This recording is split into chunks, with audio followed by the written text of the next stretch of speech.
Pembahasan revisi Undang-Undang Pemilu bersengkarut tak kunjung mencapai titik temu. Angka ambang batas pencalonan presiden atau presidensial threshold masih menjadi isu krusial penyebab RUU penyelenggaraan pemilu ini tak kunjung rampung. Namun tampaknya meski kelak angka presidensial threshold disepakati, ada kemungkinan undang-undang tersebut akan digugat ke Mahkamah Konstitusi. Semakin dekat tenggat, DPR belum juga menyelesaikan revisi Undang-Undang Pemilu. Lawatan ke Jerman dan Meksiko pada Maret lalu yang diklaim sebagai upaya mempelajari sistem pemilu nampaknya tidak banyak membantu. Jika melihat pembahasan yang berjalan lambat. Dari 5 isu krusial yang dibahas dalam revisi undang-undang, isu ambang batas pencalonan presiden atau presidential threshold menjadi isu alot.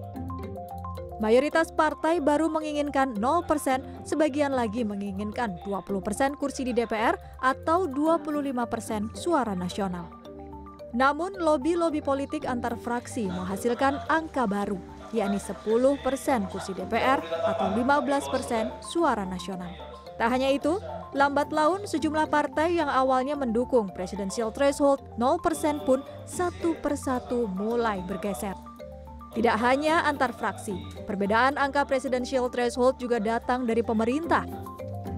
Bahkan pemerintah lewat Menteri Dalam Negeri Cahyokumolo sempat mengancam akan mundur dari pembahasan revisi Undang-Undang Pemilu jika keinginan pemerintah agar presidensial threshold berada di angka 20% kursi di DPR atau 25% suara nasional tidak dipenuhi. Presiden Joko Widodo juga mengatakan adalah sebuah kemunduran jika presidensial threshold kembali ke 0%. Hal ini membuktikan pengesahan revisi Undang-Undang Pemilu selalu terhambat karena pembahasan yang terus berputar-putar di angka pasti presidensial threshold untuk pemilu serentak 2019. Hal ini mendapat tanggapan serius dari sejumlah pihak, salah satunya dari pakar hukum tata negara Yusril Iza Mahendra. Dalam keterangan persnya, Yusril mengatakan akan menggugat ke Mahkamah Konstitusi jika DPR tetap menyetujui angka presidensial threshold dalam Undang-Undang Pemilu berapapun angkanya. Menurut Yusril, adanya presidensial threshold bertentangan dengan pasal 22E Undang-Undang 1945 yang mengatur agar calon presiden dan wakil presiden diusulkan partai politik sebelum pemilu dilaksanakan. Jika gugatan pihak-pihak seperti Yusril dikabulkan oleh Mahkamah Konstitusi, maka besar kemungkinan pembahasan alot di DPR selama ini akan berakhir di pembatalan revisi Undang-Undang Pemilu. Suci Bancin, CNN Indonesia. Ya, di tengah kebuntuan dalam soal ambang batas pemilihan presiden alias presidensial threshold, muncul usulan angka 10% dari sejumlah fraksi yang selama ini ngotot tanpa ambang batas alias 0%.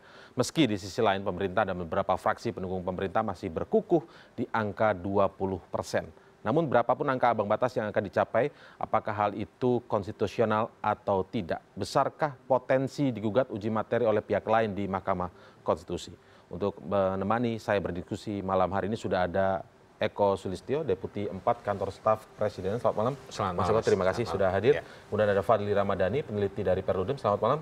Mas Fadli, terima kasih sudah hadir. Dan bergabung dari luar studio, tepatnya di gedung DPR RI, ada Dia Pitaloka yang merupakan anggota Pansus RUU Pemilu dari fraksi PDI Perjuangan. Kami akan coba perbaiki komunikasi karena sempat terputus dengan Ibu Dia Pitaloka. Tapi sebelum kita mulai ya, saya akan tunjukkan dulu cuplikan wawancara saya dengan Presiden Joko Widodo, terutama terkait dengan presidensial threshold dari sikap pemerintah berikut ini.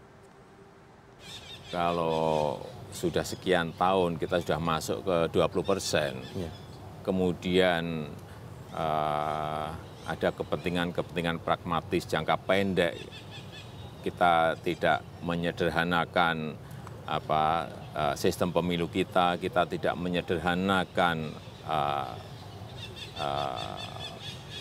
partai-partai yang ada, apalagi dengan memberikan kebebasan seperti itu, ya apa kita mau setback ke belakang? Yang kita harus hitung adalah ketatanegaraan kita dalam bidang politik untuk jangka panjang, tidak setiap 5 tahun kepentingannya apa dirubah, setiap 5 tahun kepentingannya apa dirubah. Kapan kita akan memiliki sebuah undang-undang yang betul-betul bisa kita pakai dalam jangka yang lama? Secara substansi banyak yang sangat menyetujui itu begitu Pak, secara substansi. Tetapi ketika bicara sudah ada putusan MK tentang hal ini, ketika itulah yang menjadi deadlock kemudian Pak. Ada bahkan fraksi yang mendukung tanpa ambang batas 0% begitu mengatakan ya udah kalau memang mau lobby jalan, tapi toh keputusan itu pasti akan diuji materi dan akhirnya akan gagal lagi Pak, termasuk menggunakan undang-undang yang ini kan lama. ada keputusan politik di DPR itu perlu bahwa nanti ada uji materi itu ada masalah yang lain, tapi bahwa keputusan di DPR itu mencerminkan bahwa ada kehendak dari kita semua untuk membuat sebuah undang-undang yang memang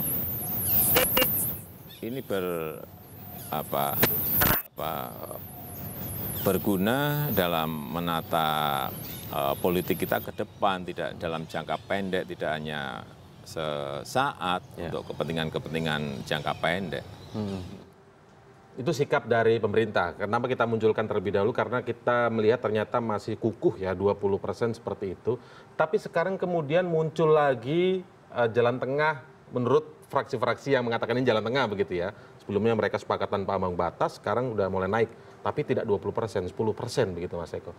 Masalahnya di luar itu kemudian sudah ada pernyataan-pernyataan beberapa akademisi, kalangan masyarakat sipil dari LSM gitu, yang sudah siap-siap ini akan gugat nih ke uji materi ke MK kalau memang kemudian tetap ada ambang batas berapapun itu begitu. Nah, bukankah ini sebuah pekerjaan yang sia-sia akhirnya Mas? Presiden tadi memang mengatakan itu soal lain nanti. Yang penting ada sikap dulu dari DPR. Cuman kan jadi udah lama-lama nunggu, KPU-nya juga nunggu, tapi ketika diuji materi akhirnya kembali harus tanpa ambang batas, bagaimana Mas? Ya, tadi yang disampaikan Presiden kan sebetulnya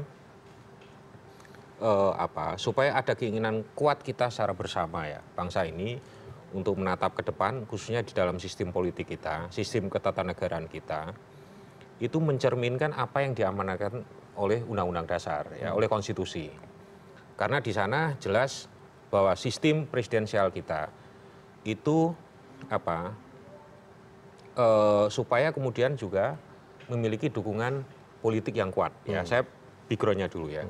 Nah, kenapa ini harus terjadi? Karena kemudian sistem presidensial kita ini sistemnya bukan separation of power, ya, pemisahan kekuasaan antara misalnya eksekutif, presiden dengan DPR, parlemen. Tapi ini adalah convergence of power. Jadi mereka harus kerjasama untuk misalnya menyetujui, membahas, memutuskan tentang undang-undang atau regulasi. Ya, Anda bisa setback sedikit. Bayangkan misalnya pada tahun 2014, hasil Pilpres 2014. Ini pun sebenarnya terjadi sebelum-sebelumnya. Jadi saat Presiden Jokowi terpilih, ya, secara one man one vote, pasangan Jokowi JK ini itu dipilih 53%. Tapi Anda lihat, dukungan dari partai politik yang mendukung pasangan Jokowi JK ini, kemudian sebetulnya lebih dari 36%. Tapi ketika dikonversi ke dalam kursi, itu hanya menjadi 36% pada saat itu. Nah, dengan keseimbangan politik yang semacam itu hampir 1,5 tahun. Untuk menstabilkan pemerintahan? Bukan, tidak hanya menstabilkan pemerintah, produk-produk regulasi, produk kebijakan nggak bisa dilakukan. Maksudnya secara sederhana gini, dipilih oleh 53% saja, dukungan di DPR-nya ternyata masih kurang kuat gitu ya. Nah, artinya apa? Ini ada ketidaksejajaran atau ketidaksesuaian antara pilihan legislatif dengan pilihan presiden. Nah, inilah yang kemudian menjadi latar belakang kenapa misalnya terobosannya salah satunya pemilunya dilakukan serentak ya, antara pilihan legislatif dengan pilihan presiden. Supaya secara psikologis orang itu memilih presiden juga akan memilih partai pendukungnya. Nah, ini secara psikologis ya. Nah, oleh karena itu pemerintah kemudian memiliki gagasan, ini sebetulnya kan ada di dalam undang-undang yang lalu ya. Tapi ini kemudian masih dipergunakan sebagai satu kerangka berpikir supaya terbentuk semacam kekuatan pemerintah yang kuat lah intinya begitu ya, Mas ya. Itu untuk nantinya. Tapi syarat ini kan syarat pencalonan ya. Oke, iya. Nah, syarat pencalonan artinya begini loh. Sebetulnya batasan untuk terpilihnya presiden itu kan sudah semua orang sudah nggak repot nggak akan berdebat. 50% plus 1 itu batasan ya. Supaya kemudian artinya presiden ini memiliki dukungan politik yang kuat. Tapi untuk pencalonannya yang masih belum. Untuk pencalonannya ini supaya kemudian partai-partai itu melakukan koalisi gitu loh. Iya. Kalau memang tidak mencapai syarat minimum. Artinya begini loh, mengukur diri gitu loh. Karena apa? Pencalonan ini atau koalisi ini nanti terbentuk sebelum ada pemilu. Kalau dulu kan enggak. Oke. Pemilu legislatifnya dulu kelihatan suaranya kamu berapa, P3 berapa dan sebagainya, kemudian merasa menata diri kan. Jadi ini koalisinya lebih permanen maksudnya kan? Koalisinya lebih permanen dari awal. Dari awal begitu, tidak tawar-menawar lagi. Oke. Itu secara substansinya. Dan secara strategi supaya kemudian nanti presiden yang terpilih itu memiliki korelasi. Perdebatannya masih sama, Mas. Perdebatannya masih sama. Mas Fadli mungkin sudah berulang kali begitu ya. Tapi yang menjadi pertanyaan sekarang, ini kan sudah berlama-lama. Kemudian bahkan KPU sendiri mengatakan ya mungkin tidak secara gamblang, tapi menurut saya sih malu-malu ya mengatakan ini sebenarnya menantikan nih ketok palunya kapan segera. Mundur-mundur beberapa kali, kita sudah beberapa kali lihat itu sudah mundur beberapa kali sehingga mereka harus sabar ya. KPU-nya kan juga akan menantikan karena mereka pelaksananya begitu. Nah, sekarang kemudian muncul wacana baru. Wacana barunya apa? Wacana barunya ini akan benar-benar digugat. Salah satu tadi yang sudah dinyatakan secara terbuka melalui press release-nya oleh Yusril Iza Mahendra. Kalau itu ada ambang batas, maka akan ada gugatan uji materi untuk menyesuaikan putusan MK tentang keserentakan. Dari Perludem sendiri juga sudah ngintip-ngintip akan ajukan tidak ini? Iya, pertama saya mungkin minta maaf dulu ke Mas Eko karena mungkin akan berbeda sekali dengan apa yang disampaikan. Karena itu kita undang untuk berdiskusi di sini. Termasuk juga tadi soal beberapa poin yang disampaikan oleh Pak Presiden. Pertama, karena rujukannya tadi adalah konstitusi, justru pasal 6A ayat 2 Undang-Undang Dasar 1945 itu sangat berbenturan kalau kemudian ambang batas pencalonan presiden masih diatur dengan desain pemilu serentak 2019. Justru sangat berbenturan dengan konstitusi dengan adanya ambang batas. Kenapa berbenturan? Kita mesti baca betul utuh ya. Pasal 6 ayat 2 itu maknanya bahwa pasangan calon presiden dan wakil presiden diajukan oleh partai politik atau gabungan partai politik peserta pemilihan umum sebelum pelaksanaan pemilihan umum. Itu bunyi frasa utuh pasal 6 ayat 2 itu. Artinya apa? Yang berhak mengajukan pasangan calon presiden dan wakil presiden adalah partai politik yang sudah ditetapkan menjadi peserta pemilihan umum sebelum dilaksanakannya pemilihan umum itu. Pemilihan umum apa yang sebelum dilaksanakan itu adalah pemilu yang disebut di pasal 22E. Pemilu DPR, pemilu DPD, presiden dan wakil presiden, dan DPRD provinsi, kabupaten, kota, dan DPRD yang akan dilaksanakan secara bersamaan. Ini bicara konstitusi bahkan sebelum ada putusan MK pun ya? Belum, sebelum sampai ke putusan MK. Artinya ketika kemudian ada ambang batas pencalonan presiden untuk konsep pemilu serentak 2019 ya, kalau nanti ada partai politik peserta pemilu baru di dalam pemilu serentak 2019, otomatis haknya untuk mengajukan pasangan calon presiden akan hilang. Nah, inilah kemudian sebuah ketentuan sistem. Kenapa akan hilang? Jelaskan dulu, kenapa akan hilang? Karena begini Mas Indra, kalau masih menggunakan ambang batas pencalonan presiden dengan konsep pemilu serentak, ambang batasnya mau diambil dari mana? Kan pemilunya serentak. Benar. Katanya kan mau diambil dari hasil pemilu 2014. Karena nggak ada pilihan lain, mau diambil dari mana? Pasti akan diambil dari hasil pemilu 2014. Nah, kalau ini yang semakin tidak fair lagi. Bagaimana mungkin hasil pemilu 2014 dijadikan dasar untuk pencalonan pemilu 2019. Pertama, proses pemilihannya jauh berbeda, daftar pemilihnya berbeda, kemudian itu sudah dilakukan dengan rangkaian sangat panjang, termasuk kehadiran partai baru lah ya. Lain. Dan ditambah lagi kemudian pemilu 2014 ini kan akan diikuti oleh banyak partai yang akan mendaftar menjadi peserta pemilu. Di 2019 maksudnya. 2019. Akan sangat mungkin ada partai politik baru yang belum punya suara di pemilu 2014. Otomatis kalau nanti ada ambang batas pencalonan presiden, dia akan kehilangan hak secara otomatis. Padahal haknya itu dijamin oleh pasal 6 ayat 2 1945. Jadi kalau Pak Presiden tadi bicara misalnya Mundur. kita akan mundur, ini bukan mundur sebetulnya.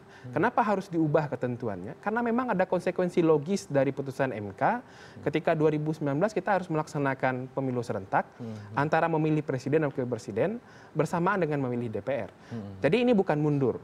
Yang kedua, kalau ingin menyederhanakan sistem politik, jumlah partai politik di DPR misalnya, yang diatur itu bukan ambang batas pencalonan presiden. Tetapi parliamentary threshold. Tapi ada banyak varian. Parliamentary threshold kan salah satu saja untuk membatasi jumlah partai politik di parlemen.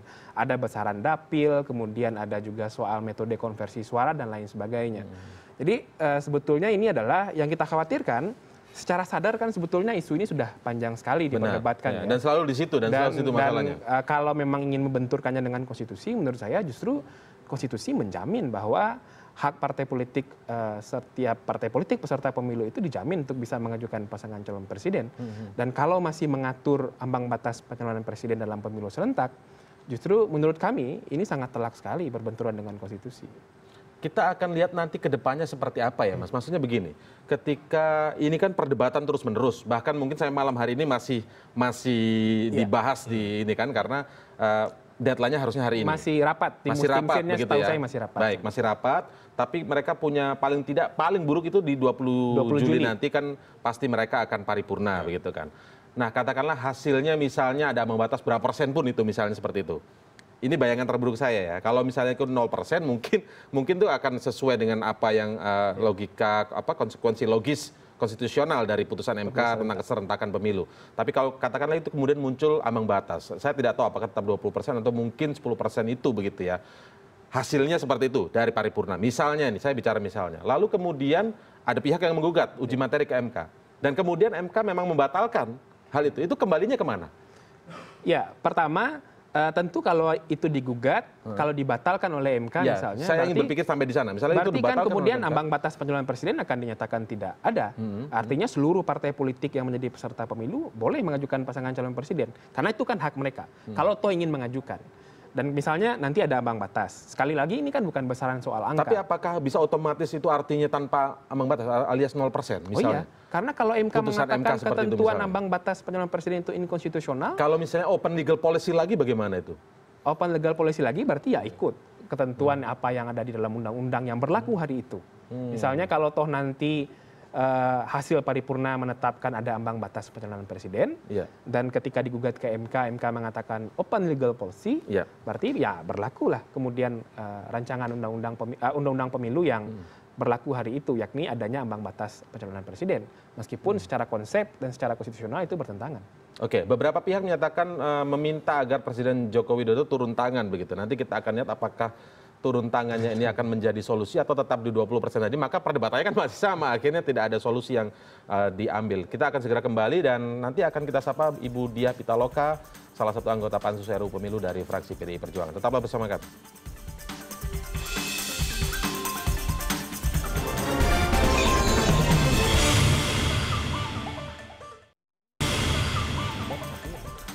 Baik, kini kita akan bergabung dengan Ibu Diah Pitaloka, anggota Pansus RUU Pemilu dari fraksi PDI Perjuangan. Ibu Diah, selamat malam.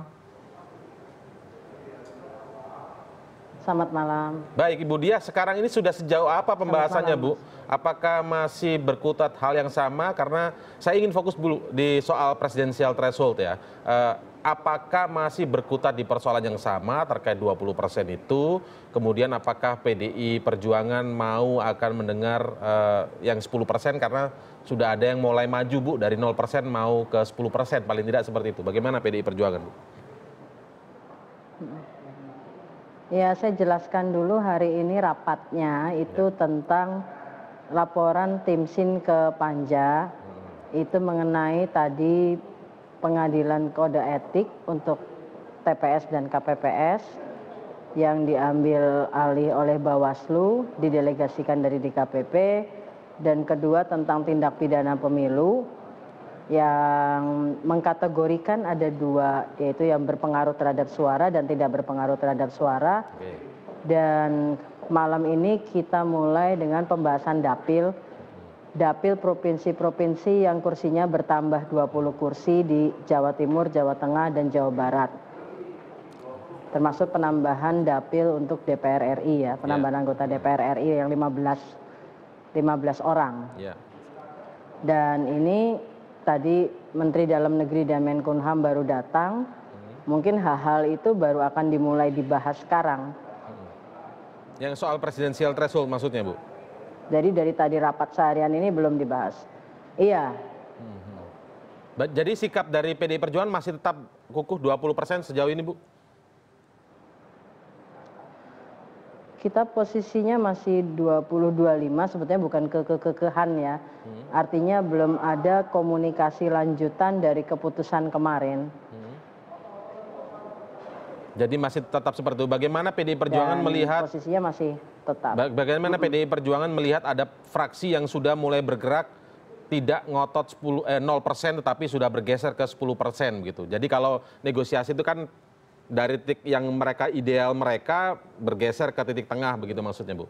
Bagaimana PDI Perjuangan melihat ini? Ya sebetulnya dari awal juga sudah ada pergeseran-pergeseran. Iya. Sama kayak juga dengan sistem pemilu terbuka atau tertutup, ya kan? Dan yang belum kan distrik magnitude, konversi suara, terus sekarang tentang presidensial threshold. Nah sebetulnya bukan bergeser atau tidak bergeser. Ya masih sebetulnya bagaimana kita mencari titik temu. Dan itu belum dibicarakan dan mungkin baru sesi sekarang ini baru akan dibicarakan. Baik, ini Pak Menterinya baru datang. Oke, Tadi kan kita lebih banyak membahas hasil tim SIM. Ya. Sejauh ini proses lobbynya apa hasilnya, Bu? Karena kan diberitakan masih melakukan lobby begitu di luar rapat itu sendiri. Saya sendiri bukan juru lobby ya, Mas ya. Tapi dari update yang kalau dicek ke teman-teman itu masih posisinya masih sama. Jadi kita belum kayak misalnya hari ini seharian rapat itu kita malah belum membahas lagi pasal-pasal itu. Jadi saya lihat juga udah apa ya kita kayak ya udahlah kita bicara hal lain dulu sementara itu belum ada titik temu gitu. Oke, jadi memang kesannya sekarang ini yang soal presidensial threshold ini dihindari dulu begitu, Bu ya? Karena tidak ketemu-ketemu ya? Iya, karena ya kayak misalnya kita hari ini membahas lampiran undang-undang konstruksi dapil, ya kan? Yang kita bisa kerjakan, kita kerjakan dulu gitu sebelum kita mulai pembicaraan tentang itu lagi setelah Lebaran ini. Tapi ada tenggat waktu kan, Bu ya? Tenggat waktu terakhir kapan, Bu sebenarnya, Bu, untuk soal ini, Bu? Di luar bicara paripurna, kalau paripurna semua tahu itu 20 Juli nanti. Tanggal 20 ya. Itu saat paripurnanya, Bu ya? Saya nggak bisa memutuskan kapan tenggat waktu terakhir. Pokoknya intinya kan akan diparipurnakan kan begitu. Pertanyaannya kan apakah paripurna itu merupakan proses pengambilan keputusan atau hanya pengesahan? Membacakan keputusan gitu. Atau mengesahkan gitu kan, itu yang jadi pertanyaan karena paripurna kan fungsinya bisa jadi banyak. Baik, Bu, ini di luar masyarakat sipil maupun akademisi sudah ancang-ancang melihat kalau memang arahnya akan ditetapkan dengan ambang batas pencalonan ya, ambang batas pencalonan presiden, berapapun persentasenya itu mereka sudah akan siap-siap untuk menggugat uji materi ke MK begitu, karena mereka tetap berlandaskan pada putusan MK tentang keserentakan pemilu sehingga di situ ada konsekuensi logis, disebutkan tidak mungkin ada celah untuk mengajukan ambang batas pencalonan presiden karena keserentakan itu tadi, konsekuensi logis disebutnya seperti itu, Bu. Nah, ini apakah nantinya kemudian jika MK memprosesnya dan kemudian disebutkan ya kemungkinan besar maka akan dibatalkan pasal yang menyebutkan adanya ambang batas pencalonan itu, apakah bukan menjadi sebuah pekerjaan yang sia-sia, Bu, dengan lobby-lobby yang berpanjang ini toh akhirnya nanti diuji materi dan bisa saja dibatalkan MK yang mana peluangnya juga cukup besar. Iya, ini kan namanya juga masing-masing alasan ini punya landasan. Dan saya pikir landasannya juga sama-sama kuat gitu ya, sama-sama reasonable kalau bicara logika ya kan. Nah itulah fungsinya uji materi. Jadi kalaupun ini masuk ke uji materi ya saya pikir dalam pembahasan undang-undang akan sangat wajar gitu loh. Jadi ya nggak apa-apa gitu. sah-sah aja gitu, dan itu malah bagus juga gitu. Karena masing-masing kan memang punya landasan yang kuat. Ini kan ada banyak logika, dan masing-masing logika itu dalam artian logis kan punya landasan yang kuat. Nah, itulah fungsinya demokrasi, dan mungkin itu juga kemudian ya bagus juga kalau konstruksi uji materi di MK itu memang disediakan untuk mencek logika normatifnya gitu. Itu kan saya pikir nggak apa-apa gitu, baik-baik aja. Mas Fadli ada tanggapan kalau memang ini akhirnya ya udah uji materi itu ranah yang terpisah, silakan aja uji materi. Iya. Bisa sesederhana itu tidak, Mas? Menurut saya tidak ya, karena begini Mas Indra, sebuah peraturan perundang-undangan yang baik itu kan banyak asas prinsip yang harus diperhatikan, dan salah satu yang paling penting itu adalah melihat kesamaan, kemudian keadilan dan harmonisasi dengan peraturan perundang-undangan yang lain, dan yang paling penting itu adalah memperhatikan peraturan perundang-undangan di atasnya. Okay. Nah, saya tidak tahu alasan apa ya kemudian yang tadi disampaikan Bu Diah yang sama kuatnya antara ambang batas pencalonan presiden masih relevan dengan tidak relevan dengan konsep pemilu serentak. Tapi kalau kemudian tiba-tiba ambang batas pencalonan presiden ini masih diadakan di dalam Undang-Undang Pemilu 2019, kemudian langsung digugat ke MK dan dibatalkan, menurut saya tentu saja kecermatan para pembentuk undang-undang, dalam hal ini pemerintah dan DPR, tentu sangat dipertanyakan. Karena ini perdebatannya sudah sangat panjang sekali, banyak sekali pilihan-pilihan yang sudah ditawarkan, secara konseptual sudah sangat dalam, tapi kemudian karena konsensus politik ya, tiba-tiba sesuatu yang tidak harmonis, tidak bersesuai dengan peraturan perundang-undangan yang lebih tinggi, dalam tanda petik dipaksakan untuk diatur. Ya sudah, karena memang ada mekanisme di MK, ya diuji saja ke MK. Bagi saya nggak boleh harusnya berpikir seperti itu ya, walaupun memang ada jalannya untuk menguji materi. Semestinya pembentuk undang-undang nggak boleh berpikir seperti itu. Karena kan mereka yang diberikan kuasa untuk menggali sedalam mungkin kesesuaian antara norma yang satu dengan norma yang lain, konsep yang satu dengan konsep yang lain, barulah kemudian diatur menjadi sebuah norma hukum dalam peraturan perundang-undangan. Undang-undang sebagai sebuah konsensus politik, ada kesepakatan pasti ya, tapi kan kemudian konsensus, kesepakatan dan lobby itu tidak boleh meminggirkan sebuah ketentuan peraturan perundang-undangan yang lebih tinggi, apalagi konstitusi. Kalau lobby yang sekarang ini berjalan menurut Anda sangat sia-sia, maksudnya karena lobbynya supaya ketemu di angka berapa begitu. Padahal masalahnya kan tidak di angka, harusnya tidak ada begitu ya. Ini makanya, salah kaprah nggak yang terjadi sekarang ini menurut di DPR? saya sesuatu yang mestinya tidak seperti itu ya. Karena sekali lagi betul Mas Indra sudah sampaikan, ini bukan soal angka. Tapi kan ini secara konsep, secara pelaksanaan, dan secara sebuah putusan Mahkamah Konstitusi kemudian dibandingkan dan dibaca utuh dengan pasal 6 ayat 2, bagi kami ambang batas pencalonan presiden itu sudah tidak relevan lagi dalam penyelenggaraan pemilu serentak. Dan tadi kita ngobrol dengan Mas Eko, ini bukan soal threshold sebetulnya, karena threshold itu kan ambang batas kemenangan. Baik itu parliamentary threshold, itu kan ambang batas untuk bisa duduk di parlemen. Tapi ini ambang batas pencalonan bagi partai politik atau gabungan partai politik yang ingin mengajukan pasangan calon presiden. Tidak boleh lagi ada syarat suara hasil pemilu legislatif yang kemudian dijadikan syarat untuk mengajukan pasangan calon presiden. Karena ini pemilunya serentak.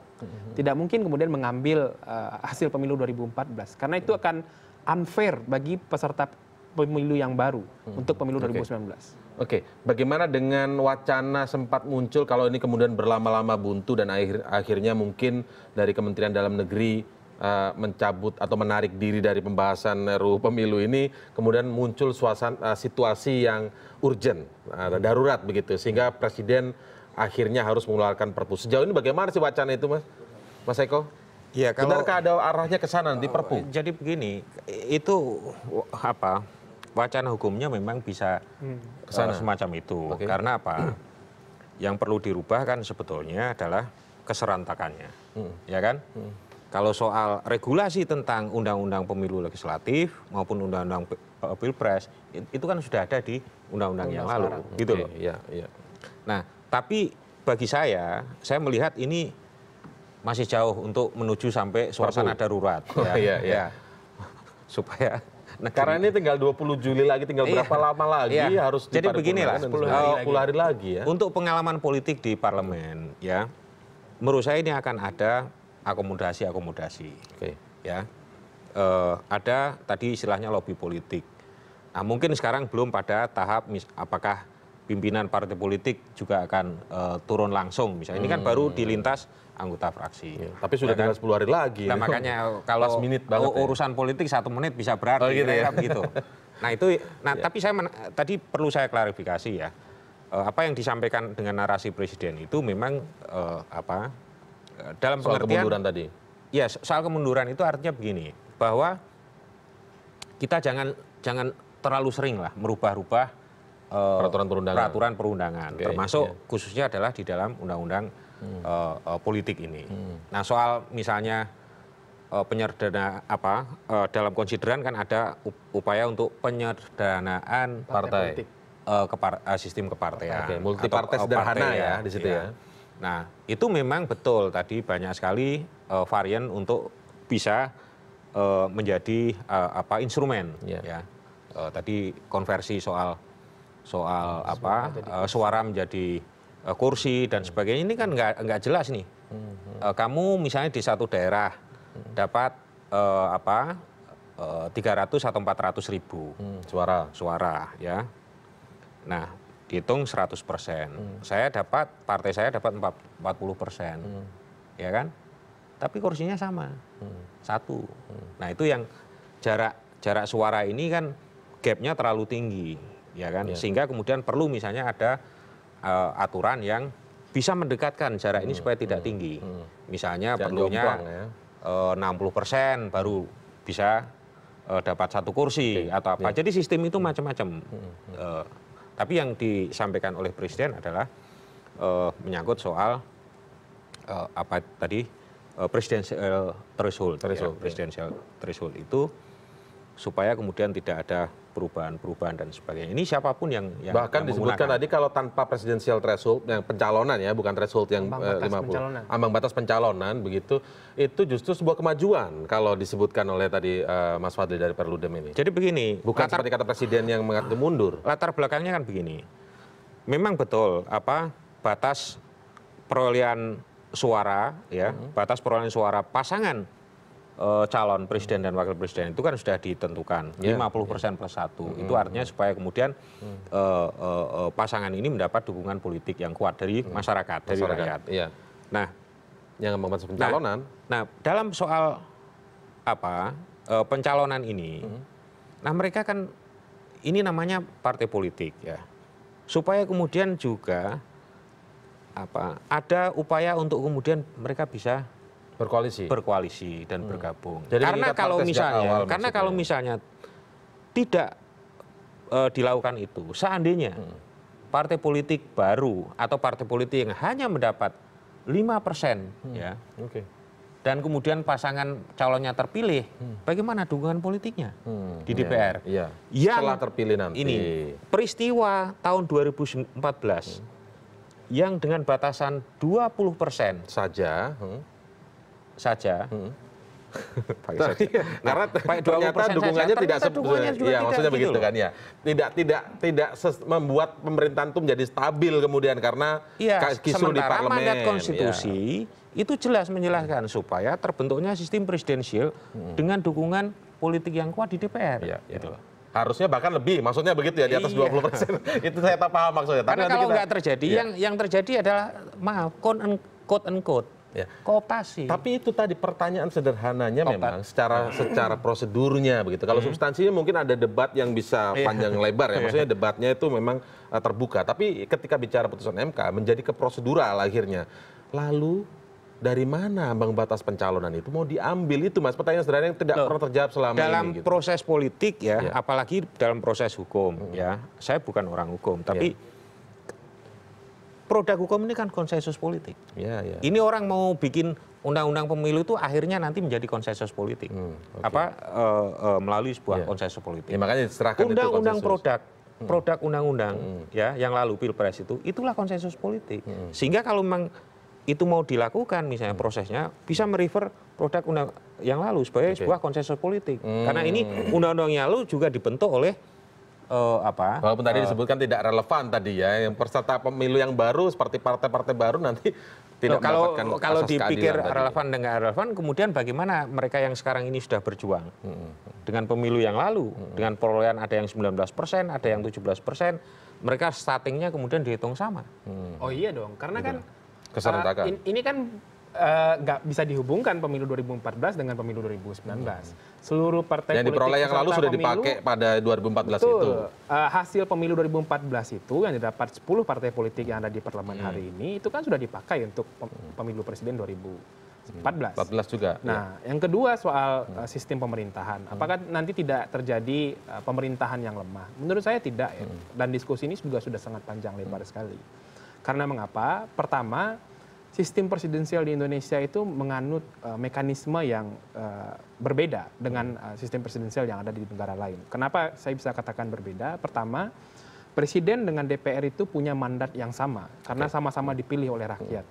Dan mereka punya power yang hampir sama karena kita menganut distribution of power, distribusi kekuasaan dan menghendaki check and balances antar kekuasaan yang satu dengan yang lain.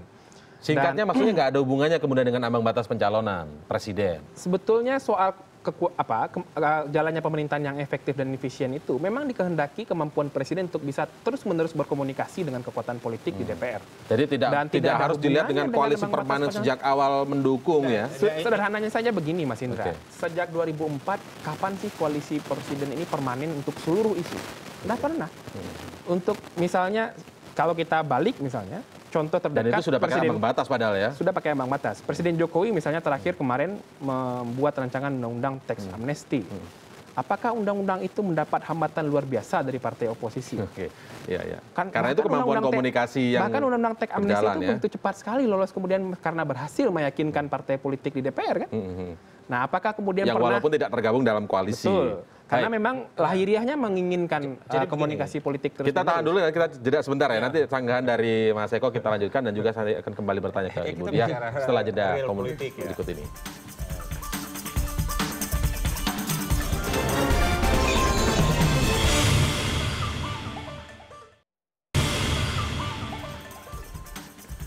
Baik, saya kembali ke Ibu Dia Pitaloka karena memang harus meninggalkan forum diskusi kita karena harus segera mengikuti rapat dengan pansus lainnya gitu ya karena Mendagri sudah datang begitu ya Bu Dia. Tapi sedikit saja Bu Dia, kalau saya langsung lompat saja ke soal yang presidensial threshold kembali lagi. Sejauh ini pemikiran dari PDI Perjuangan bagaimana sih Bu? Katakanlah memang ada presidensial threshold, kita tidak tahu angkanya berapa. Katakanlah ikut saja deh PDI Perjuangan 20%. Itu akan mengambil dari mana sebenarnya Bu? Itu kan sebetulnya sudah berkali-kali dijelaskan. Jadi pertama, inilah demokrasi gitu. Artinya pembahasan undang-undang politik suka nggak suka akan sangat dekat dengan motif politik, baik 0% ataupun 20%. Ya. Nah, kita lagi mencari, ini saya pikir dua-duanya, kita positif aja ya. Maksud saya, dua-duanya tuh punya landasan berpikir yang juga baik. Yang satu bicara untuk legitimasi kekuasaan, yang satu bicara untuk egalitarian. Ya kan, dua-duanya pada prinsipnya baik gitu menurut saya. Legitimasi kekuasaan ya, saya garis bawahi. Tapi dalam kemudian dalam elektoral dia kekuasaan yang legitimate sehingga kuat dalam menjalankan amanatnya, kan begitu juga cita-citanya. Kalau yang 0% kurang legitimate jatuhnya. Terlepas dari ada berbagai persoalan. Enggak, artinya dia semangatnya memberikan peluang bagi semua orang. Tapi satu sisi yang 20% dia bicara harus ada juga seperti misalnya semua orang boleh memilih dengan syarat dia masuk daftar pemilih, dia punya hak pilih dan sekarang misalnya harus dibebankan dengan punya KTP elektronik. Itu kan dalam elektoral hal yang selalu mengikuti gitu ya persyaratan untuk mengikuti satu proses kontestasi dalam demokrasi. Nah, saya pikir tidak bisa dijustifikasi ini baik atau buruk. Makanya taruhlah kemudian ada ruang bagi uji materi dalam Mahkamah Konstitusi, itu juga salah satu ruang untuk orang mencari keadilan normatif atau konstruksi dari satu normatif apakah itu secara logis strukturnya nyambung dengan norma di atasnya. Secara filosofi dan lain-lain. Itu saya pikir bukan kemudian menyepelekan Mahkamah Konstitusi, tapi saya pikir itu ruang yang sangat luas dibuka dalam proses demokrasi kita. Dalam men-challenge norma-norma dengan peraturan di atasnya gitu loh. Baik, Bu Dia, boleh saya kembali ke pertanyaan saya Bu Dia soal bahwa itu akan diambil dari mana? supaya publik juga bisa mendapat alasan kenapa 20% dan dari mana persentase itu nantinya akan diambil jika memang ada ambang batas pencalonan presiden.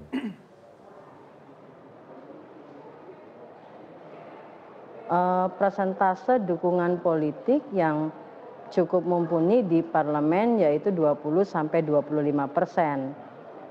untuk melakukan konsolidasi politik, dan 20-25% itu juga sudah berjalan sejauh ini gitu. Maksud saya ini kan juga bukan angka baru, itu juga angka yang sudah direview dalam undang-undang sebelumnya gitu. Ya, maksud saya itu akan diambil dari mana acuannya? Kalau dulu kan dari pemilu legislatif, kemudian untuk mencalonkan presiden, partai yang memperoleh minimal suara 20% kursi di DPR atau 25% suara sah nasional, begitu kan ya Bu ya. Kalau tidak mencapai itu maka mereka berkoalisi. Nah kalau sekarang pemilunya serentak, maka itu akan diambil dari mana? Itu pertanyaan publik yang sangat sederhana yang tidak sampai masuk ke substansi tentang penguatan demokrasi dan lain sebagainya. Ini sebetulnya debatable. Makanya kemudian kalau kemarin PDI Perjuangan mengusulkan pemilu serentak dengan dua waktu pemilihan legislatif dan pemilihan presiden. Tapi kan kemudian itu harus satu tanggal. Nah, alternatif berikutnya adalah yang juga orang a priori menggunakan menggunakan hasil dari parliamentary threshold sebelumnya. 2014 pilihan-pilihan kita kan sebetulnya tidak banyak. Baik. Tapi maksud saya yang harus dihargain semangat kebaikan di dalam dua argumentasi itu. Jadi maksud saya ruang Mahkamah Konstitusi, kalaupun ada yang mau mengejar ke situ, ya silakan aja gitu sebagai satu ruang dalam men-challenge sebuah norma dalam proses demokrasi gitu. Oke, saya harus tanyakan lagi Bu, kalau misalnya mengacu pada parliamentary threshold pemilu sebelumnya, dalam konteks ini adalah pemilu 2014 lalu. Bagaimana letak keadilan bagi partai-partai baru yang pada 2014 mereka belum ikut pemilu saat itu, pemilu legislatif? Nah iya, artinya kemudian pilihan ini ada konsekuensi-konsekuensinya. Dan sama juga kita memikirkan, kalau misalnya 0% berarti identifikasi perolehan suara partainya bagaimana?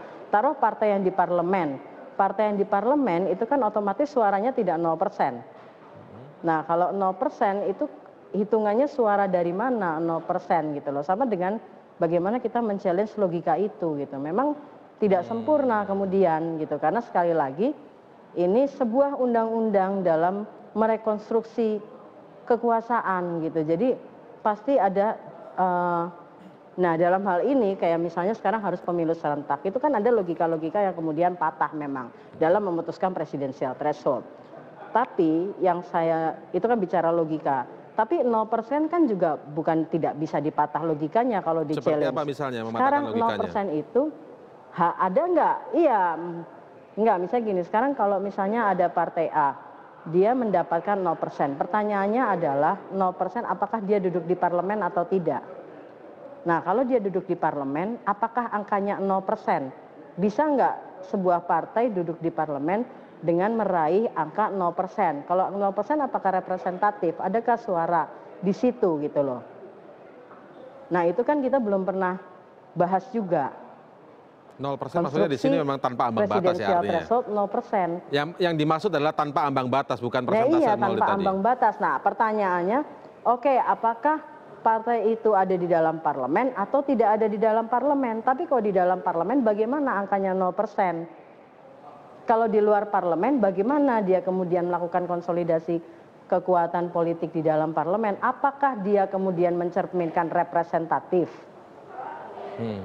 Baik. Ya kan? Apakah dia bisa dibilang sebagai representasi? Gitu loh. Itu kan juga harus dieksplor gitu. Bagaimana Mas Fadli?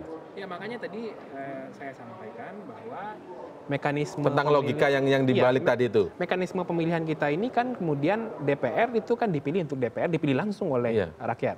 Kemudian juga untuk memilih presiden juga dipilih langsung oleh rakyat.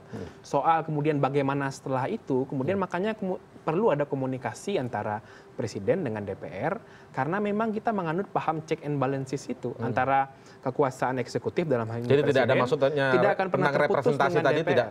tidak Menurut relevan. saya tidak relevan dengan konsep perdebatan ambang batas. Jadi bukan lagi soal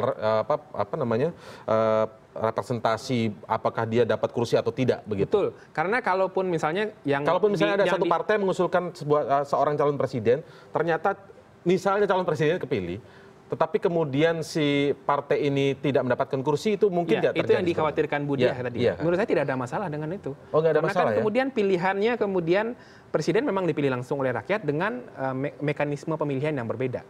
Dan memilih partai politik adalah memilih untuk orang duduk di parlemen. DPR berbeda berarti ini ya. Ini memang dua domain pilihan pemilu yang berbeda. Dan persoalan pasca pemilihan kan itu memang menjadi tantangan Presiden kemudian untuk berkomunikasi dengan partai politik. Itu hal yang lain DPR. begitu ya. Oke, nanti kita lanjutkan lagi. Kami akan segera kembali setelah jeda berikut ini.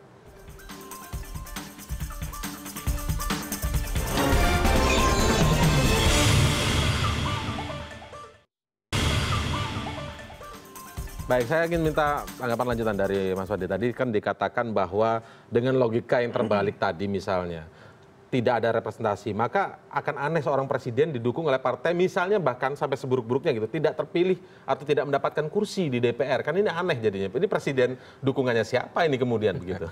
Ya, pertama secara kemungkinan bisa saja kemudian apakah kemudian presiden yang diajukan oleh sebuah partai politik dia terpilih tetapi partainya kemudian tidak mendapatkan kursi di parlemen. Sebagai sebuah konsekuensi pemilihan langsung yang dipilih oleh rakyat langsung ya, kan tidak ada yang salah juga dengan realitas pilihan pemilu seperti itu. Nggak aneh. Misalnya ini ada presiden A misalnya. Nah, kalau Mas Indra menanyakan aneh, pasti aneh. Karena menurut saya tidak mungkin itu terjadi. Karena dalam sebuah desain pemilu serentak itu ada yang namanya kotail effect. Efek menarik kerah. Jadi kalau kemudian ada satu partai politik mengajukan pasangan calon presiden, misalnya saya diajukan oleh partai A, kalau pemilih itu mau memilih saya sebagai pasangan calon presiden, kecenderungannya di beberapa negara yang melaksanakan pemilu serentak, mereka juga akan pilih partai politik yang mencalonkan saya menjadi calon presiden.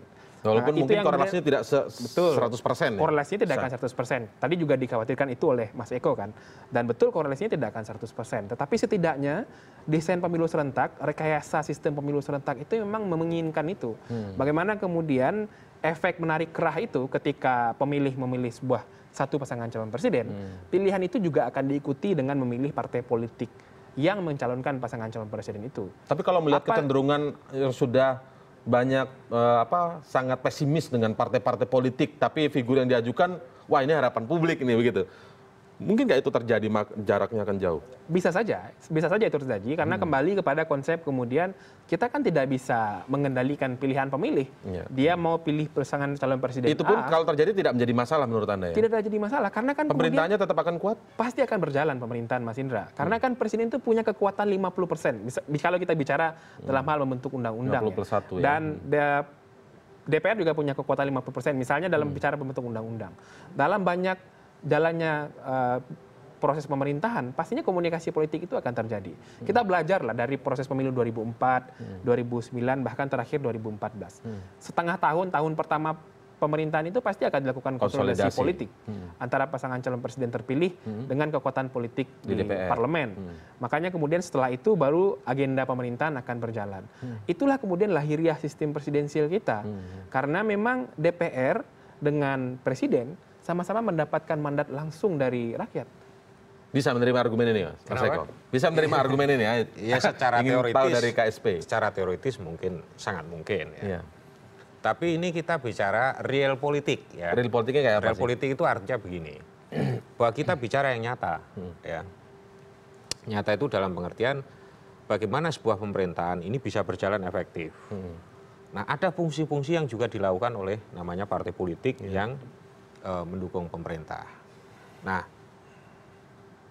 presiden yang dipilih 53% aja, pada era-era setahun yang lalu, sulitnya setengah mati. Padahal itu udah 20%, ambang batas pencalonan. Betul.